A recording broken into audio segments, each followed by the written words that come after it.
Good morning, good afternoon, good evening, depending on where you're joining us from today. Welcome to this, our June webinar. And we want to thank you so much for those who have logged in and for those who will be listening to the recording later. Welcome to this webinar series.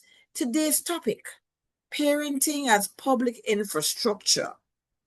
And we are delighted to have our guest, Dr. Anne-Marie Smith, who we will introduce later. But this is such an important topic. When we teach systems theory and complexity in our leadership programs, when we give an example of what constitutes a complex issue, a complex challenge, we use most times the example of parenting, right? And it is, believe it or not just a personal matter, not just a familial matter, but really it is a very, very critical public policy issue and foundational to the quality of our lives, no matter what society we live in. And so I don't know about you, but I am deeply interested in this study, what we're learning and what we can apply going forward as we start to look at parenting as public infrastructure. I realize many of you are repeat visitors with us. You're part of our alumni, and I see a couple of our alumni here.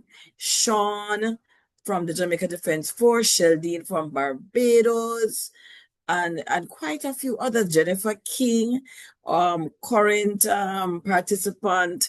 Felicia, good to have you. Dagri, welcome.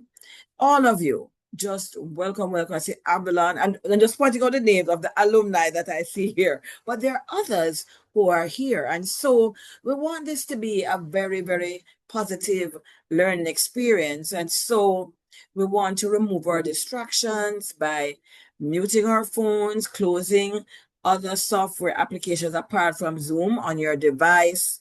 And just remind your colleagues, we want to treat this as your learning hour. For the next hour and 15 minutes, it's some time for learning and development, networking, and growth and learning. And this is a webinar, so we don't necessarily insist that you have to unmute, you don't have to speak, but there will be an opportunity during the Q&A section later for you to ask your questions. We normally invite you to pose in the chat, but you also will have the opportunity to raise your hand and to ask your questions, and we will unmute you. But in order to do that, of course, you would have to ensure that your headset and microphone are working.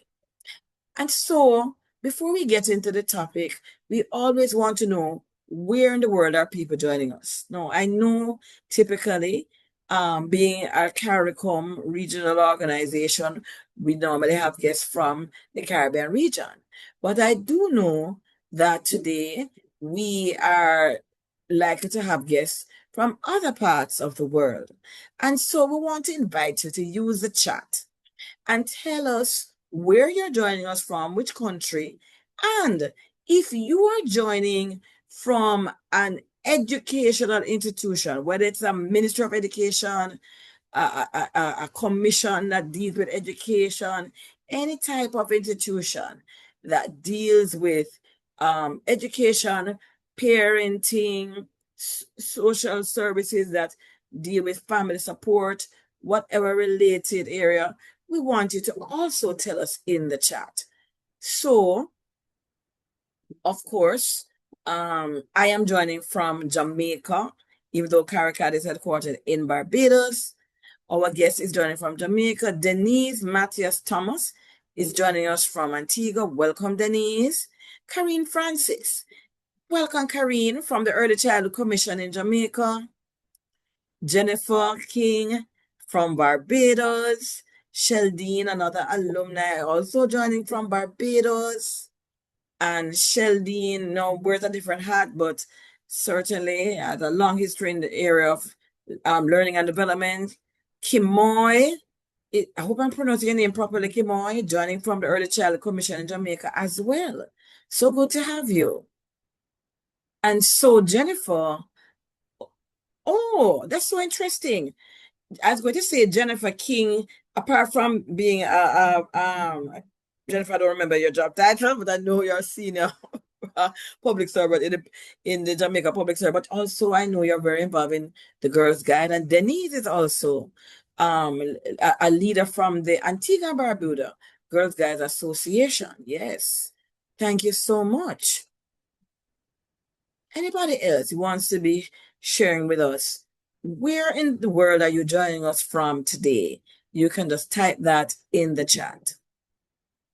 And so while persons type that, let me just share a little bit about CARICAD. There might be persons here who it's the first time you are attending a CARICAD webinar. So CARICAD is the Caribbean Center for Development Administration. We've been in existence for 45 years and counting. We support member states in the Caribbean area, in the area of public sector transformation. And so what you see listed here are some of the various technical services and capacity building services that we provide, including leadership development, governance and policy development, support for just transformation in general, strategic planning, RBM, human resource management and development, organizational development and design, business continuity planning, business process analysis and reengineering, etc. And so our work is governed by our charter, our Caribbean Public Service Charter. And what that is, it is a common conceptual framework to guide public sector transformation in our region. We use it in our work. It's actually a framework that is available to our member states as well to guide their own transformation initiatives. And so I won't necessarily spend a lot of time, getting into the charter, but you can learn more about the charter by looking for this charter on our website, www.caricad.net. And so what we have here are just some of the things that we are doing right now. Okay. Some of the services that we are providing currently, right? So you know that we are very hard at work here at CARICAD. So some of the things that we're doing, we are doing work with customs in St. Lucia.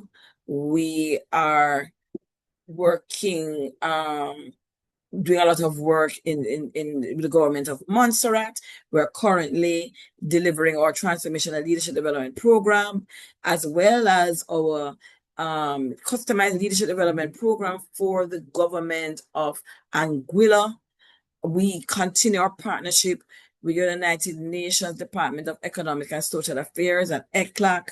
We support innovation and public sector transformation.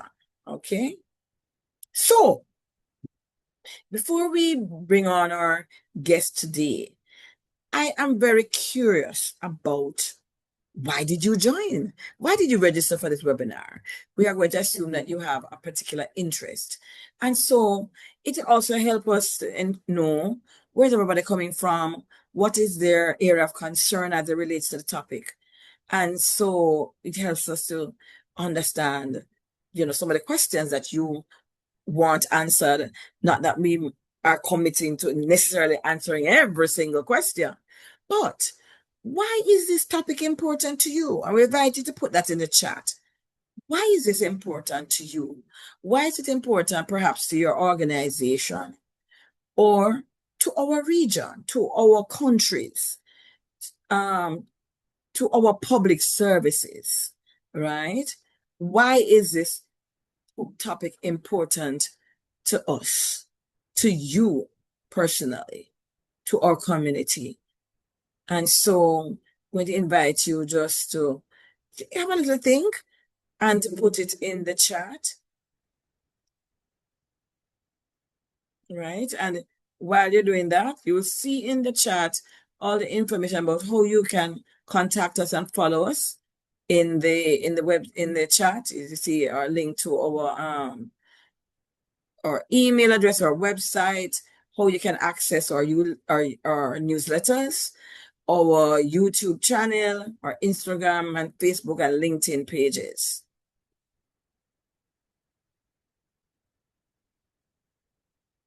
So why is this topic important to you?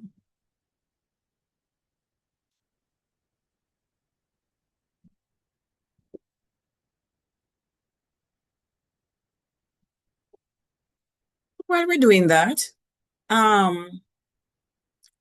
they say you must lay hands on anybody suddenly, but I'm going to lay hands on one person, one of our alumni, Sean Monroe. Sean, if by chance you're able to unmute, and just to share, why is this topic important to you? If you're able to hear me and to unmute, yes. Hi, Lloyd. Morning. Can you hear me? Good morning. Yes, we are hearing you. Go ahead. Yes. I'm actually mobile and connecting from my Bluetooth speaker, and I have been Okay. in and out of signal, trying to catch up. However, I am tracking that this seminar is in relation to parenting, Yeah, and very much so. right. And again, my general understanding is that the family is the foundation of society, and therefore it's parents that are responsible for helping to lay that solid foundation, and it will translate into national and regional benefits. So there's a saying that rivers flow from tributaries. So Yes. there is a big impact from having that strong foundation. No, indeed. Thank you so much, Sean. Thank you so much. And I see a comment in the chat from Denise from Antigua, and she says, this is important. It validates the idea that raising children isn't just a private struggle, it is a public good. It means your efforts as a parent or community member supporting parents are part of building the region's future, not just your own households. Indeed, I could not agree with you more, Denise. If you think about it, we're all, I think most of us are, working in organizations for the most part, whether directly or indirectly. If you think about your staff, all of them come from some kind of family structure. And so the quality of the family structure is going to depend on the quality of the parenting, and therefore impacts the quality of the labor force that we have access to, the quality of the team members that you have on your team. I love to say that the first team you're typically a part of is your family, right? And so what do people learn about being a part of a team based on their early familial experiences? And what is it from that experience that they bring into the workplace? All right. Well, I am going to just stop sharing my screen now as I allow our guest to bring up her slides. And I want to introduce to you our guest today. She is none other than Dr. Anne-Marie Smith. She is a woman of many, many talents. I first knew Anne-Marie when we both worked with the government of Jamaica, and she worked in the area of capacity building and very specifically leadership development. And she is a leadership development consultant, has done extensive work in leadership development, not only in the Caribbean, but globally. Perhaps, I mean, there are too many programs to list here, But I think of note is the Women's Leadership Program that is delivered through the Toronto Center based in Canada, but it's delivered for women leaders across Africa as well as Indo-Asia. She's also an organizational effectiveness consultant as well, and she has also done a lot of work in institutional strengthening, organizational transformation. And the next hat that she wears, and I'm just doing three main hats today in the introduction. Trust me, there are other hats. She is a parenting consultant, and her recently concluded doctoral studies relates to this passion of hers, a passion that I believe we should all share. And that passion is, how do we improve parenting in our societies? Because it is so important. And for her, it was so important. It was important to her before the PhD. It is what drove her to her topic. And so she's going to be sharing from this research. And I want us to lean in. I want us to get all that we can from it. And she's going to present for about 30, 35 minutes thereabout. And I want you to use the chat to put in your comments, ask your questions. And once our presentation is finished, we are going to have a discussion, take your various questions. So, Anne-Marie, welcome. Thank you for consenting to share with us, and over to you. Thank you, Loy, and good morning, good afternoon, good evening, everybody. It's good to have all of you here. I see some people I know, and I'm not going to get into trouble by beginning to call names, but I will call one name.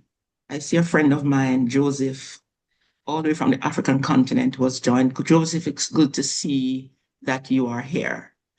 Thank you for joining. Parenting as public infrastructure. I'm going to share with you this morning or today some insights from some work that I did, constructivist grounded theory research that I did a few years ago as part of my doctoral studies. And how we're going to do this is, and my screen, oh, there you go. I want to start by telling you why I do this work, at least part of the reason why I do the work I do. And then I'm going to share with you why it is that leaders should be interested in this. Briefly, I'm going to touch on how the research was done, what the research unearthed. Then I'm going to talk about so what, meaning the research unearthed this, so what, why it matters for policy, and what should be done. And that last what should be done piece is really some recommendations that I want to share with you about how we may proceed in trying to center parenting more than we do now, because it's not that we don't do anything about parenting now. As countries, as societies, as leaders, I just believe that we don't do enough. And that, for me, maybe stems from our understanding of what parenting truly is. So let me talk with you about my why. My research, my why is both personal and professional. And here is part of the personal piece. Apart from, I'm sharing photos of my children and I'm the mother of two young adults. And parenting has been the most meaningful and rewarding experience of my life to date. And I don't think anything else will ever replace that. Looking back, I realized very early that I was not simply raising children. I was raising or helping to shape future citizens. I was shaping contributors. I was shaping nation builders. And that understanding influenced how I approach parenting and the investments I made in my children. Today, as I look back at the adults that they have become, I can honestly say that I have no regrets. Another thing that I recognize in raising my children is that this was also faith work. This was work that the Lord had placed in my hand as well. And so for me, this was also a kind of sacred work. I must say here that I had an advantage that not many persons have. And part of that advantage that I had or continue to have is my leadership competencies. What do I mean by that? As a parent, especially when my children became a little bit older, early teens, late teens, I found that part of the magic of my success was my leadership capability, the level of my emotional intelligence, not only in terms of how I was able to respond to them, my ability to develop that in them, my ability to listen to them, my ability to use different voices, to understand context, to control and regulate my own emotions, and many other aspects of leadership. I was able to not only use that for myself in how I parented, but also to develop those capabilities in my children. My interest, however, extends way beyond my own family. And Lois shared earlier that over the years, I became increasingly concerned about what I was hearing and experiencing as well, in terms of the growing body of evidence linking parenting challenges to some of our social issues, confronting not just Jamaica, but the rest of the Caribbean region, and by extension, pretty much the rest of the world.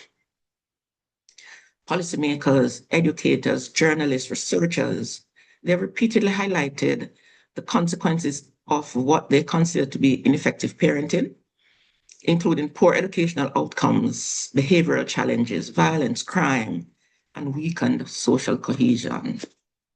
One of our favorite and late journalists here in Jamaica, Ian Boyne, said in 2015, I'm going to read exactly what he said for you. He said, "It is frightening that so many parents are unqualified for this most important job of raising children and could legitimately be charged for malpractice.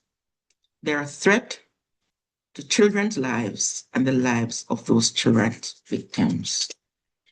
And Ian Boyne was responding to what was then growing incidences of crime here in our country. Our current Prime Minister, Dr. the Honorable Andrew Holness, has also spoken extensively on this matter. Long before he became Prime Minister, I've heard him since he was Minister of Education back in about 2011, 2010, talking about the social cost of poor parenting to our nation.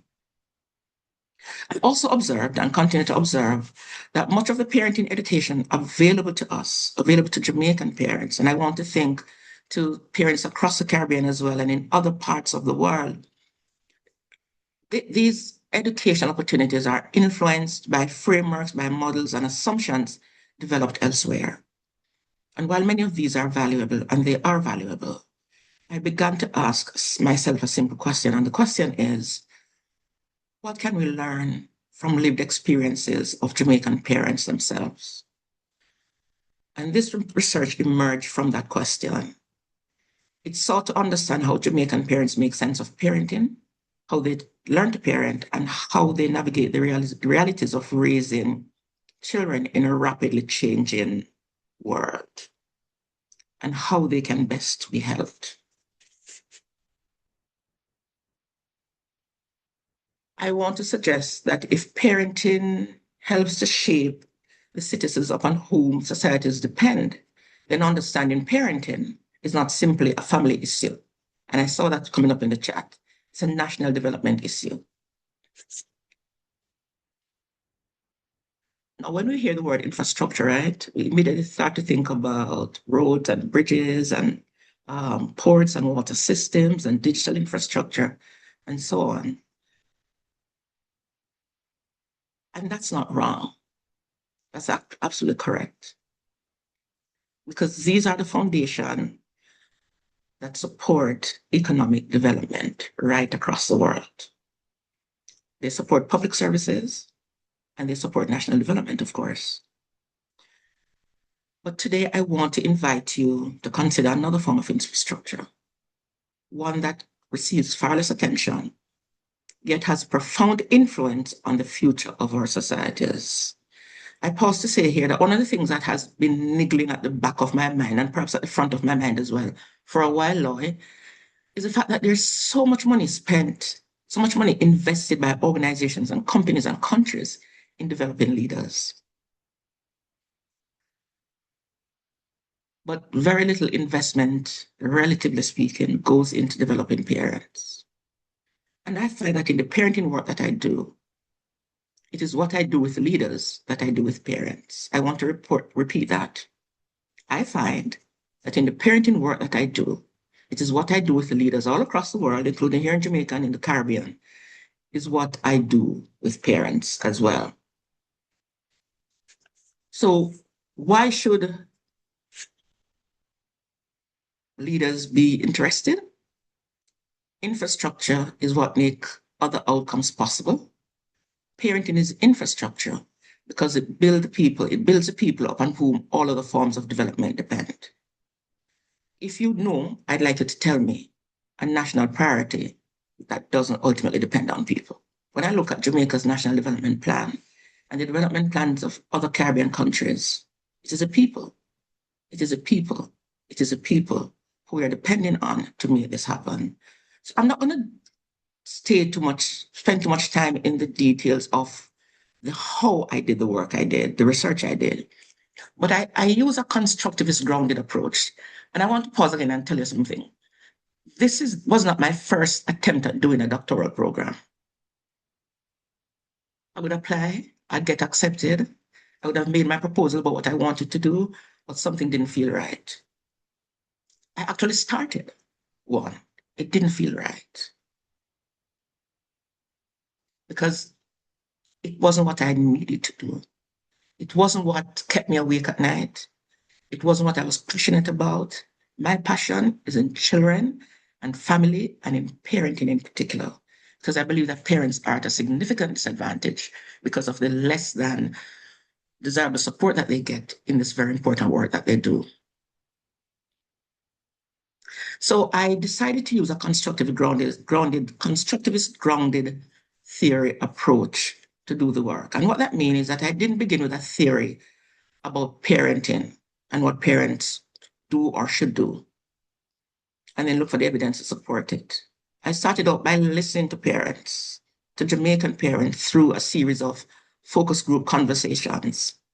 I took what they said, I coded the information. It was a lot of information. It took me a while to get it done. And then those codes were submerged into themes. And I ended up with about 54 themes. I then tested those themes with other parents, including some of the parents who were part of that initial conversation, to say, tell me if what you're seeing here or hearing here resonates with you. Is this what you do? Is this what you want? And then I came away with a theory about Jamaican parenting from those patterns and from those conversations that I had with the parents. And I got to a place where I had what we call in this kind of research saturation, where I was hearing the same thing from parents over and over. And so I didn't need to do any further study to find out what it is that to get to the answers that my question. And I did start out with some questions. My questions were seeking to get beneath. And what I came away with was much more than I anticipated.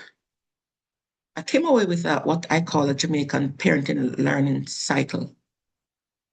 I came away with 8 competencies and 36 subcompetencies. And I came away as well with some additional lenses that we should use when we're looking at parenting. And there's much more. And I'll also provide you with the link that you can go and look at the research for yourself. So I came away with a theory that says that Jamaican parenting is reflexive praxis. Jamaican parenting is reflexive practice. And what that means is that Jamaican parenting or parenting generally is a dynamic process rather than a static set of skills. So you don't go into parenting with a set of skills and that's what you continue to apply. What I learned is that parents are constantly responding to new situations. I know many of you in here are parents, right? And so you understand that. And then what parents do is that they reflect on these experiences, they learn from them, and they adjust their approaches. And this cycle of adaptation is what I refer to as Jamaican parenting as reflexive practice. Some of you in here as well will recognize that this learning cycle looks a lot like Kolb's cycle that he developed in 1984. And I did borrow from Kolb in coming up with this. But my cycle, this cycle, Jamaican parenting as reflexive practice, positions parenting not simply, or parents not simply as learners in need of instruction, because that's not who we are. It's not what they are. But they're positioned as cultural agents of change who continually adapt and grow. And by integrating Kolb's model into a culturally reflective framework, this research sought or affirms the value of Jamaican parenting knowledge and provides a foundation for theory-informed and locally grounded program design. For those of you who are familiar with Kolb's model, will recognize that there is a fifth element to the model that I have here. So we do start out with the experience and encounter, with reflection and meaning making. We go to learning and reorientation, and adaptation and action. But then there's a fifth element, and that's reintegration into practice. Putting what you have learned back into practice, and then responding differently the next time around. So, for example, if it's a discipline issue, how do you reflect on how you disciplined your child? Who do you talk to about the strategies you may have used? How do you adapt your approach the next time? And how do you make that a part of your practice going forward? So this is in part the Jamaican parenting as reflexive practice. And I can come back to this, but this is not the heart of what we're talking about here today. But I can come back to this if you have a question about it or you want to delve a little bit more into it. So I came away with 8 competencies. And the competencies that I came away with from this research, and these are further broken out elsewhere, right? These competencies are parents supporting learning, managing family resources, building relationships, promoting health and well-being, navigating culture, modeling modeling moral and emotional behaviors, guiding the children's digital engagement, and doing reflective adaptation. And that is where the changing and the adapting consistently comes in. And for those of you who are here who may have gone through some kind of leadership development or other kinds of personal development, may recognize that this is really a lot around personal development, leadership development, building the kind of capabilities and skills to ensure that you can navigate the space, whether the space is a family or the space is a workplace. And at the center of the competency model is caregiving, child development, and family well-being. And these are the capabilities that enable parents to support child development, to support their well-being, and to support their future success. And of course, the future success is not just about the children themselves or about the family, but the future success in terms of who they become as citizens in the world. Now, what are parents really doing? Here I'm going to talk about the hidden work of parenting, because that came out very, very strongly. So parenting, being a parent is a role, right? And parenting is a practice. And quite often what we see in the practice of parenting is caregiving. And the iceberg helps to depict that. At the tip of the iceberg, that little piece that we see on top of the water line is the caregiving. And typically we think about the caregiving as making sure the children eat, making sure that they are clothed and that they have shelter and that they go to school and that they don't get sick is what we call it, right? Typically, that's what we see. And it's what we typically talk about when we talk about caregiving. What we do not see is a much larger body of work taking place beneath the surface. And as parents, I'm sure you can begin to understand that as well. It's about teaching the values and not always doing that by speaking, but by modeling. It's about guiding behavior and doing that in a mature and consistent way, not doing one thing today and doing something totally different tomorrow, unless you have adapted and need to change. Managing emotions, that's key. A lot of the reasons why parents sometimes resort to a certain kind of behavior, whether it is violence or otherwise with their children, is because they have not learned themselves how to manage their emotions. And if as a parent you haven't learned to manage your emotion and respond from that space in raising your children, then how are you going to expect them to do that for themselves when they're in school, when they're at work, when they encounter certain types of situation in the society? Of course, supporting learning, and this is not just about sending your children to school, but supporting learning generally, because a lot of, maybe more of the learning, most of the learning that takes place in the life of children does not happen in the classroom. Navigating technology, even when you don't know how to navigate the technology yourself, maintaining relationships, which is key. And so how do you deal with them in the home so that they behave and show up in a particular way when they go out into the rest of society? I'm going to go back to the picture of my children and myself. One of the things that my daughter loves to say, Mommy, we like each other. And she's not even referring to the love, deep love that we have for each other. She keeps saying, Mommy, we like each other, because we do.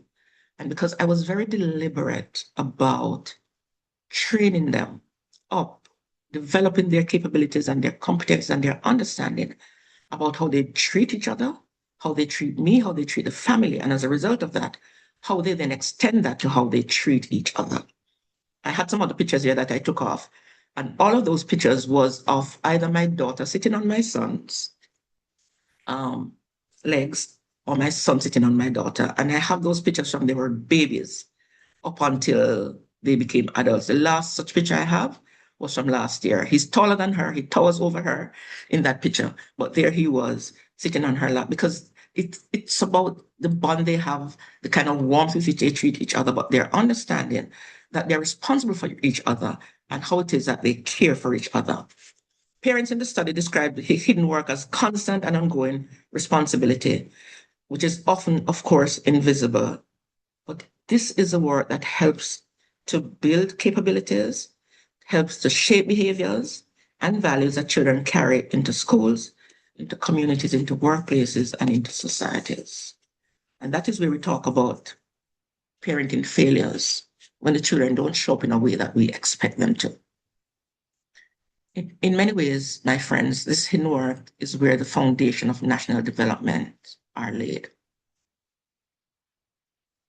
And this is where this discussion begins to move beyond families, because if parents are doing this important developmental work every day, one question is, what role can the public system play in supporting parents?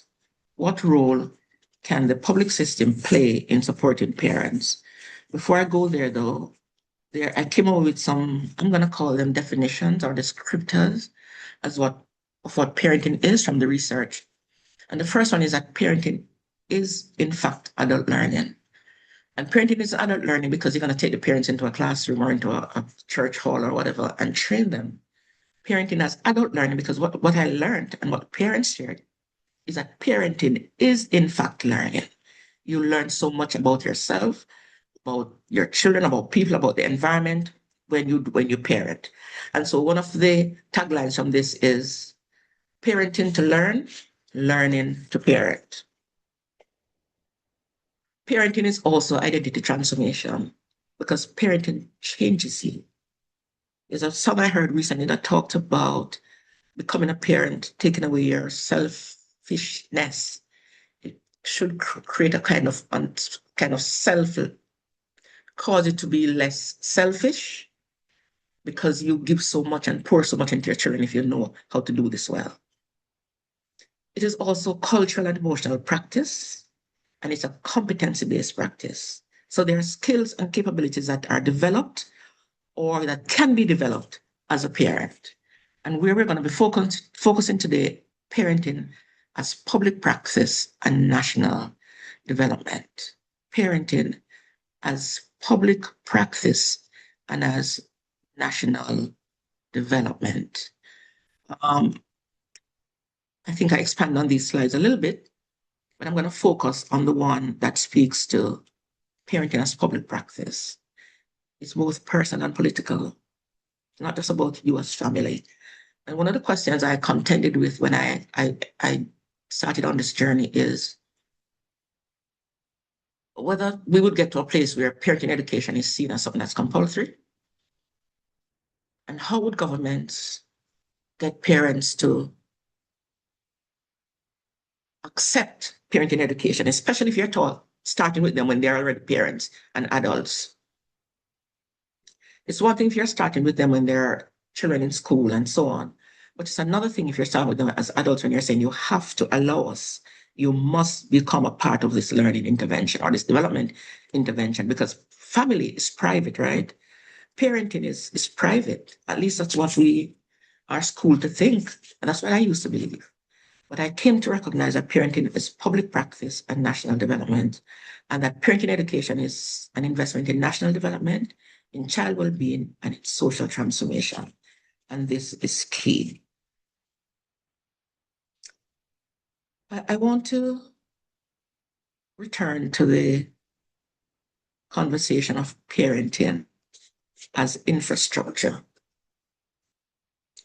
And I have in front of me and in front of you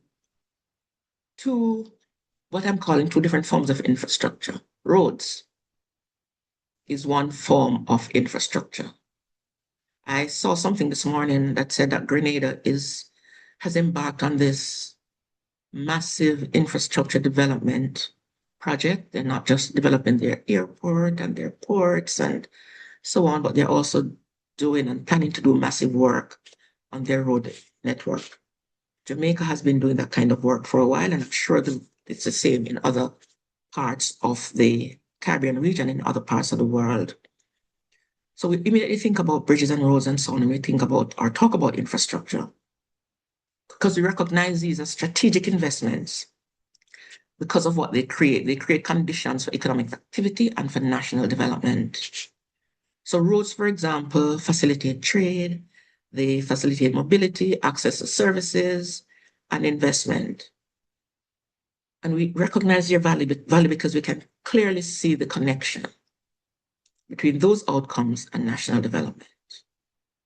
My argument, or one of my arguments, is that parenting performs a similar function, but in a different domain. Parenting focuses not on physical infrastructure development, but it develops human and social capacity. We tend to want to start that kind of work when children get into pre-primary school and in primary school and high school and university and so on. But if you think about this with me, the foundation is laid in the home. The foundation happens through parenting and through the family. And another thing I like to say is that childhood is fleeting, but parenting lasts forever. So am I still parenting my children? Absolutely, I am. I'm no longer training them. I'm no longer mentoring them. I'm no longer instructing them, but I'm currently their coach.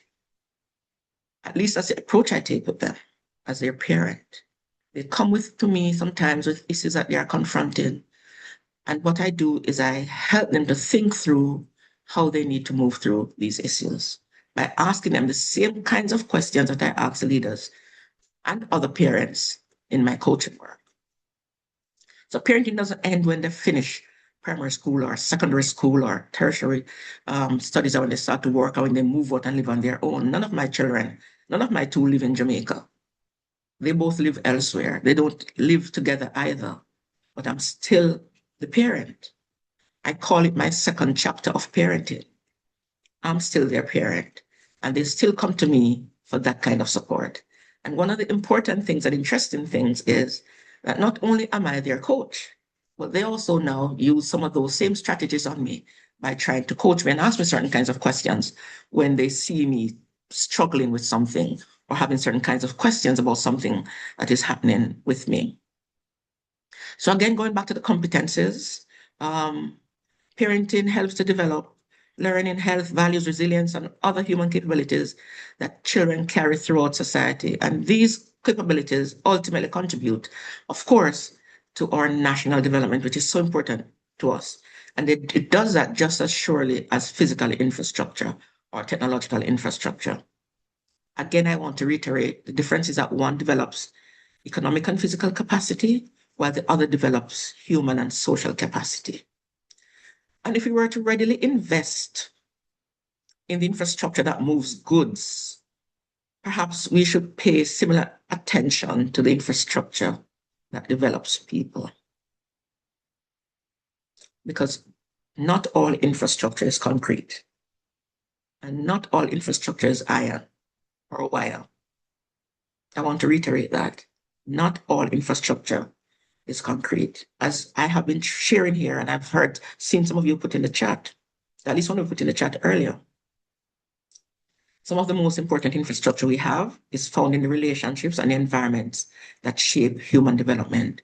And that is why you hear our public servants say all the time that we need to be focused more on social policy and social policy development and what happens in the schools and so on and so forth. That is correct and that is important. I believe, however, that parenting deserves a lot of that attention, much more than it is getting right now. So what role should the public system play in supporting parents? Parenting is a developmental process, right? I think I shared that before, and it extends across a number of different policy domains.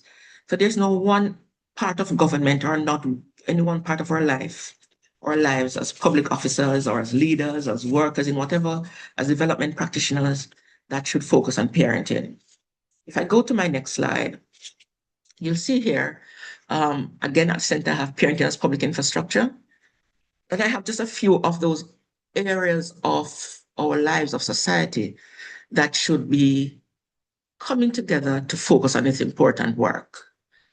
School readiness and learning outcomes coming from the education sector, physical well-being and mental well-being coming from the health sector, workforce development around productivity and employability. And that is, you hear that all the time.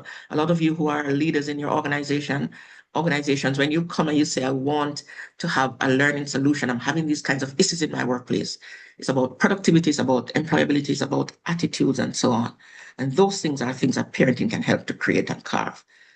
I said to somebody the other day that in making this, I haven't shifted from leadership development, but in stepping into parenting work, one would think that I am, because if I do parenting work right, and if the difference that I want it to make, if it makes that difference, then I don't have to do the leadership development work. And so what I jokingly said to somebody the other day, either way, I still have work, whether I'm doing leadership work or I'm doing parenting work, because it's the same work. It's just where the work has the impact initially. Social protection is around family resilience and reduce vulnerability, and of course, community safety.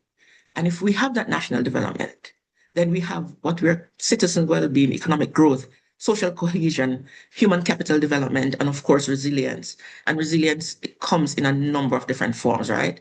So parenting is a developmental engine, and the public systems, the education, the health, the social protection, the community safety are the support structures.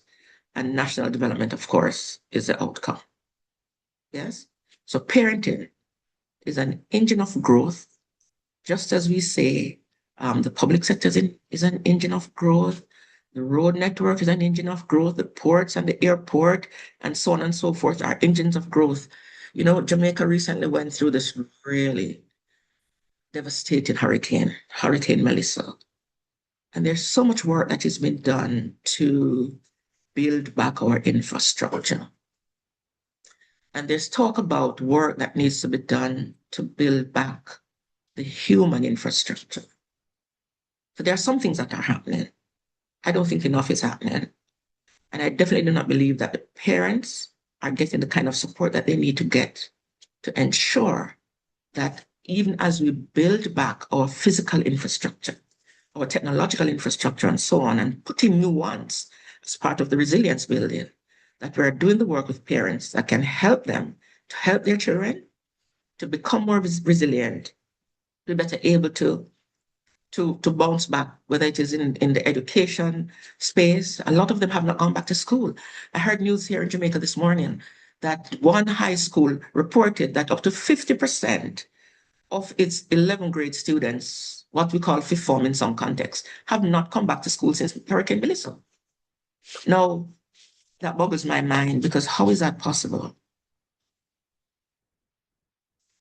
Is my question. And a lot of these children also suffered from not going back to school or not being able to access education in the same way coming out of the recent pandemic.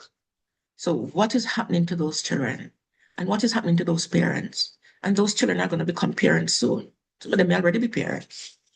What can they do? What can they give to the citizens of Jamaica and the citizens of the Caribbean and the citizens of the rest of the world that they have the responsibility to raise up? What are they doing with them? How are they coping? All right. So what would change if we treated parenting as public infrastructure? What do we do differently?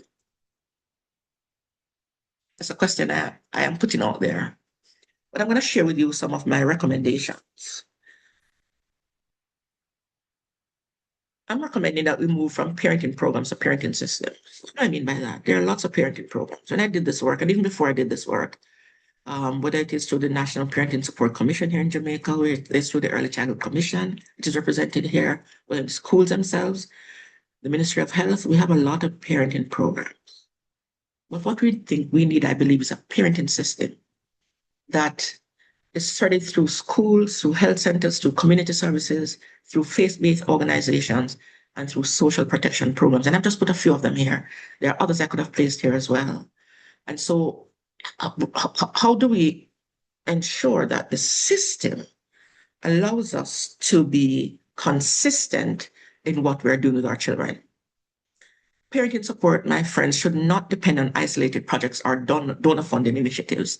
It needs to be central, it needs to be centered, it needs to be embedded within existing government systems.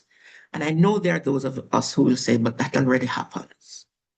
But it doesn't happen in a way that is giving us the kinds of results that we want. So the challenge is not the absence of policy or the absence of programs. It is creating a system that supports and reaches parents consistently. When I talk to parents, even in the community in which I live, many of them have never benefited from a parenting program. When I talk to parents about what do you get when you go to the health center, when you're pregnant, mothers and fathers who go with their pregnant wives, what they tell me that they hear, what they tell me that they get is not what they need. It's not what's going to really make the difference. They do get information about caregiving, and that's information about how to detect whether the child is not well, what they need to feed the child, about breastfeeding and so on. But those other bits, they are not being addressed. And those are the kinds of things, the fundamental things that we need to get to, not just for mothers, but for mothers and for fathers, and in the societies in which we live, extending to grandparents as well. And by extension, some other members of the family. And that's why community services and faith-based organizations are important as part of that ecosystem. Develop a parenting competency framework, and I have developed one. So let me put that out there. And use that framework to guide parenting education program. And I want to reiterate that it needs to be culturally relevant and culturally appropriate. In fact, the title of my thesis says nothing about parenting as public infrastructure. It speaks about a culturally opposite, a culturally relevant parenting competency model for Jamaica. So guide parenting education program based on what it is that the parents shared with us, but what they actually already do, how they learn, and how they can best be supported. Train facilitators. And I mean the kind of training that is structured and organized and managed and monitored. And I'm stressing that because I signed up for one of those programs that we have as part of the Jamaican public system, because I wanted to integrate myself and to better prepare myself to help parents. It is not an effective program. It is not a well-managed program. It's a very fragmented program. And it frustrates the people who are trying. It frustrated me and others who are trying to become a part of that network of people who were available to support parents, Develop resources, just as how you develop resources for other learning and development, develop resources for parenting education. And assess program effectiveness. And assessing program effectiveness is not just about how many people turn up. It's a lot more than that. In our case here in Jamaica, a policy exists. What is missing is a clear answer to what should parents know and be able to do. So the policy exists, and the policy focuses on managing parental stress, getting fathers more involved, and so on. There are three main components. The third one is slipping me right now, but it doesn't go, in my mind, to the heart of the matter. It's an excellent start. It's an excellent framework on which we have to build, but there's a lot more that we need to do. Strengthen the parenting workforce. I said some of that before. So it's a delivery capacity, because I could say a lot here today, but does the delivery capacity exist? So when I say talk about take parenting education to faith-based organizations, does the delivery capacity exist there? So we need to train and grow up our parent educators. And I want to propose that we have some of them already, not just in what we typically have now through the Parenting Support Commission and the Early Childhood Commission and so on, but we have a lot of leaders who have been trained in the public system we can piggyback and build on the capabilities they already have to become parent educators. It's part of what has helped me. That would include community parenting facilitators, school-based parenting coordinators, and family support practitioners. So what are we saying to our nurses and our doctors and so on when they train in the education system or in the learn and development system generally, because some of that happens outside of the formal education system. We can have the policies and we can have the programs, but those are not what's going to support parents. It's the people who will. And so how do we train up the people to ensure that they're able to do what needs to be done? Integrate parenting into human capital development strategies. And I know I'll hear as well that is already happening, but it is not centered. It is not central. It is not only a social issue, which is a human capital investment issue. It's not only a social issue, which is where we place it now. It's a human capital investment issue. So we talk about human capital. We talk about how we need to develop the human capital of the public sector and of the private sector and other kinds of capital investment that we need to make in things that are physical and so on. Because those things, we center them. How do we then move to centering parent as well as part of human capital investment? So workforce development and crime prevention and social cohesion strategies. I'm going to tell a little story about Loy and myself. And Loy, I don't know if you're signaling to me about my time, but I can't believe it's a couple of years ago. A few years ago, Loy can perhaps remind me when it was, maybe 2-3 years ago, Loy invited me to be a presenter at a human resource conference here in Jamaica. And she proposed something that she wanted me to speak about. And I said to her, I don't want to talk about that. I said, what do you want to talk about? I said, I want to talk about parenting. And there was a little bit of discussion about parenting and how would it belong in a human resource management conference. And I went away, I thought about it, and I crafted a topic and I shared it with Loy, and it was accepted. And I went to that conference and I presented on parenting. Because part of what I was trying to get my human resource practitioners to understand was a number of things. One is that the majority of workforce is parents. That's the first thing. So how are you supporting them? Not as workers, but as parents, which is not necessarily the same things, right? It's the same person, but not necessarily the same thing. That's one. And two, how do we as a society prepare our children? How do we prepare our parents to prepare our children so that they can be good employees and employers when they get into the workforce? Parenting is a serious human resource and human capital development issue. It is not an issue that is to be sidelined. It's not just about social development. I have here that it is, in fact, infrastructure for the next generation. And establishing parenting educators is important. And again, it's not just about how many people attend your workshops, but what is happening around parenting confidence, around parenting competencies, around parenting engagement and family resilience? How are we measuring that? Are we measuring that? One of the things that surprised me as a young mother was that many parents would come to me and say, I don't know what to do. They still do. And I was doing what I thought was normal. This is what I need to do as a parent. But I was getting all of this feedback about the excellent job I was doing. And my question was, why don't other people feel that way? Why don't they feel capable of doing that excellent job? And why don't other people have the kind of joy that I have in my role as a parent, in this practice that I had of parenting? Because a lot of people approach parenting without the kind of joy that parenting truly brings.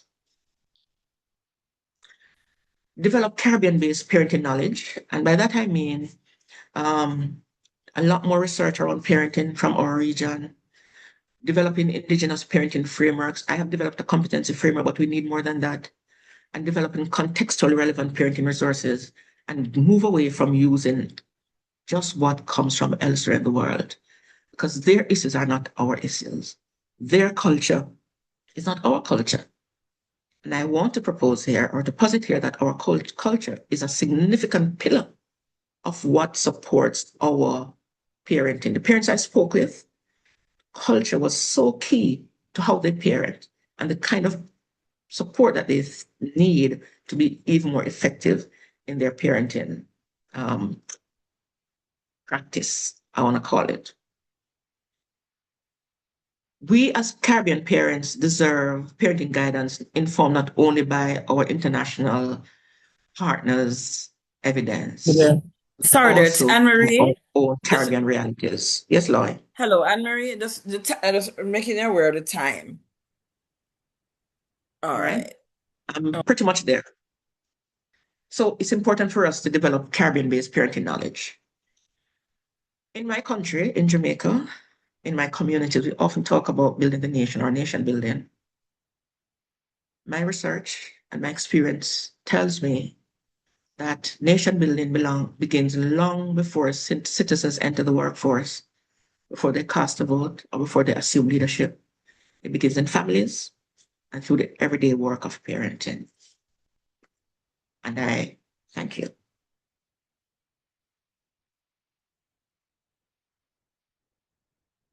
Thank you. That's it, Loy. Okay. Oh, sorry. It just sounded so abrupt. I was like, okay.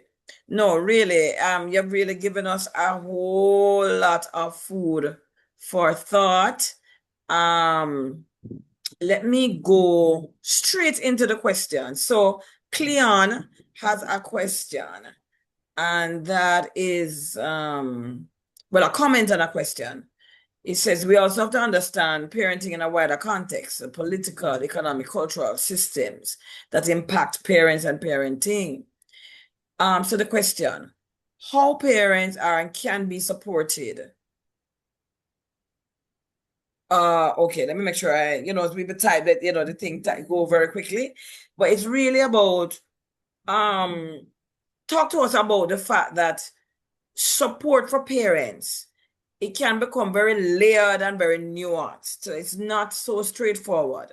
So what are some of the nuances you think we ought to consider as we move away from what you're calling parenting programs to fostering parenting systems? All right. I think thank you for that question. That's Cleon's question. Or Leon? Yes, Okay, Cleon. thank you. Thank you for that comment, Cleon, for that question as well. And the question I heard, Loy, is what are some of the, I'm trying to find the question. Uh, Well, I had to paraphrase it, but basically, what are some of the nuances and the layers of complexity that we need to be navigating, even as we think about parenting systems? all right. Okay, so I'm seeing Cleon's comment. I don't think he was actually asking a question. He was saying the question for him is, but it's a that juggling, I want to call it, between parenting as private practice and public practice is a nuance that we have to consider. It's recognizing that even as we have, I talked about parenting as culture, even as we have a Jamaican culture, we have many Jamaican subcultures that are also legitimate, and I figure that works in the rest of the world as well. And that's why it is not sufficient to have all of the what we're going to come with our interventions as we build that system coming from a national level. There has to be community-based support as well. It's a nuance that says it is not only the person who gave birth and the person whose sperm factors in there that are parents. It's also the aunts and the uncles and the grandparents that are parenting our children as well. So some of those are some of the factors that we have to talk about as we think about how we build this system. And as we talk about how health and how education and so on, this joined up government approach around parenting, that parenting is owned by any one of them. Parenting is owned at the center. And so how do you ensure that you have a central mechanism that can not only build the system, but sustain the system and create consistency? And that we can't shift and change what we're doing because a minister changes, a minister of government changes, or a permanent secretary changes, and so on. This has to be built into our core strategies, into our core values, into our core behaviors, and that every layer of what we're doing, including the work that parents are doing with their young children, is a part of how you begin to develop parents, right? Yeah. It's a part of how you do it. So it is, when we started Caribbean Leadership Project work, Lloyd, we talked about wicked problems.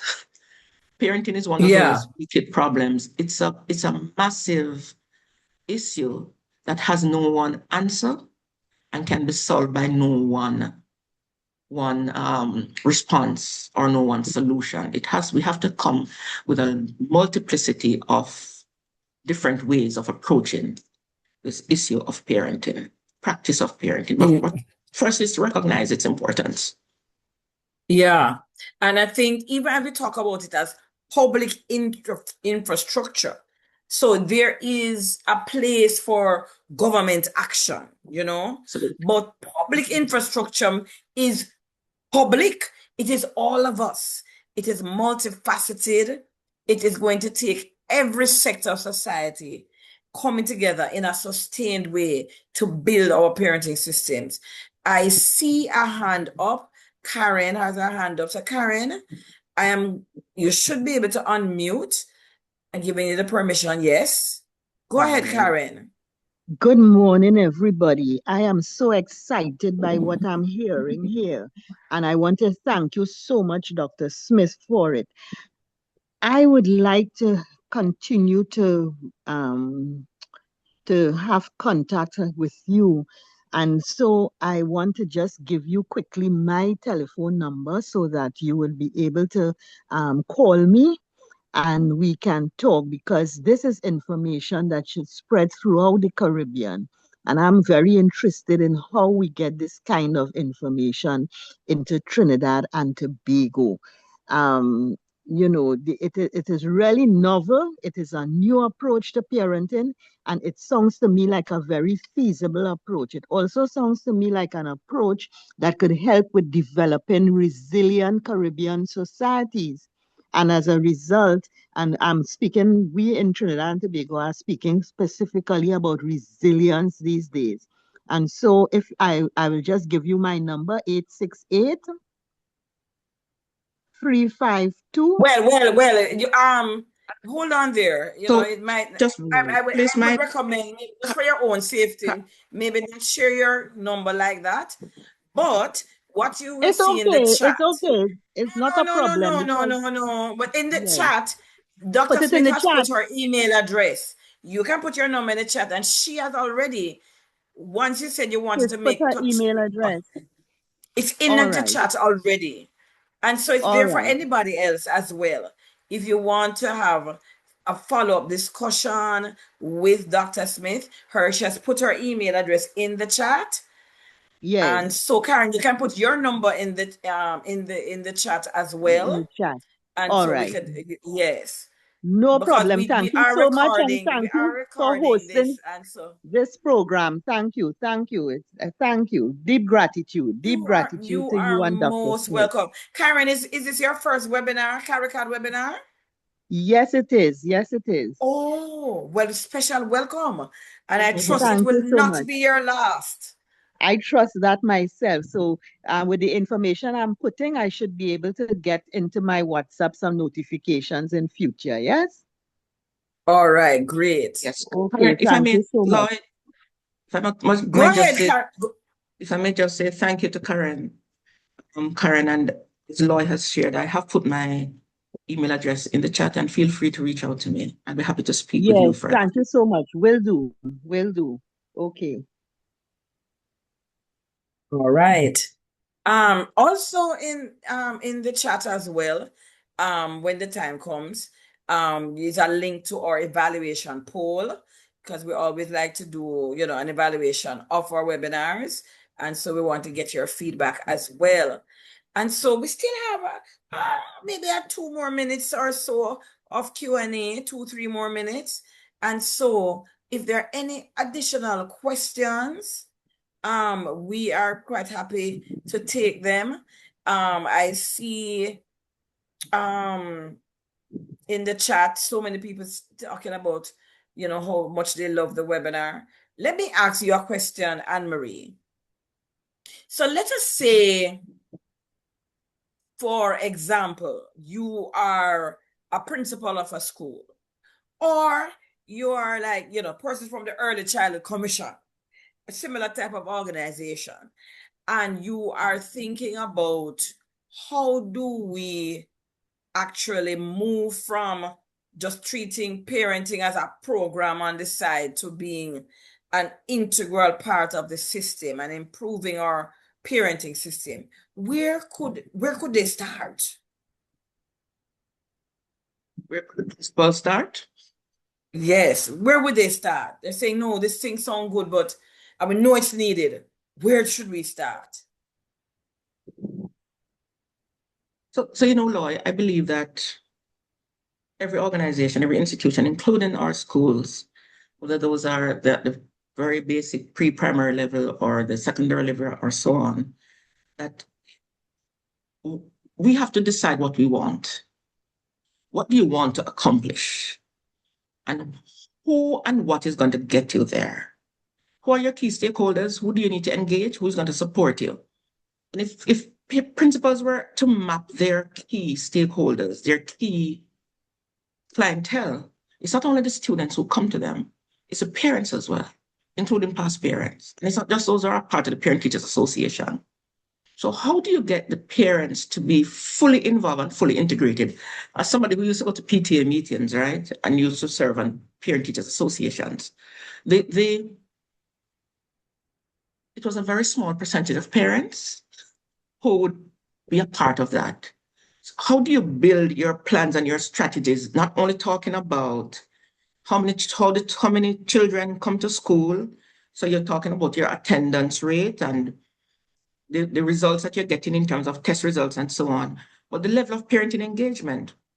How engaged are your parents? What are the kinds of feedback they're giving you? What are the kinds of questions they're asking you? How do you plan that into your strategy? And when you're having your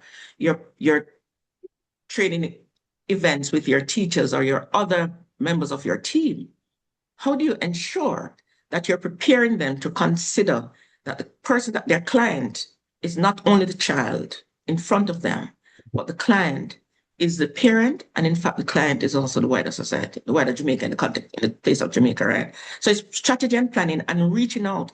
A lot of us don't inform ourselves about what's out there in the ecosystem. How do you inform yourself about what is out there in the ecosystem? You'll be surprised. Some of you would perhaps be surprised at what people don't know. They Yeah. don't know because a lot of us don't do enough public education about what we're doing and how it's been, and get people information. But people don't know because they don't seek information. Our information Yeah. seeking behavior is almost dead in many instances, including people who are educating our children or who are managing and administering that. So inform yourselves. What does the Ministry of Education strategy say about parents?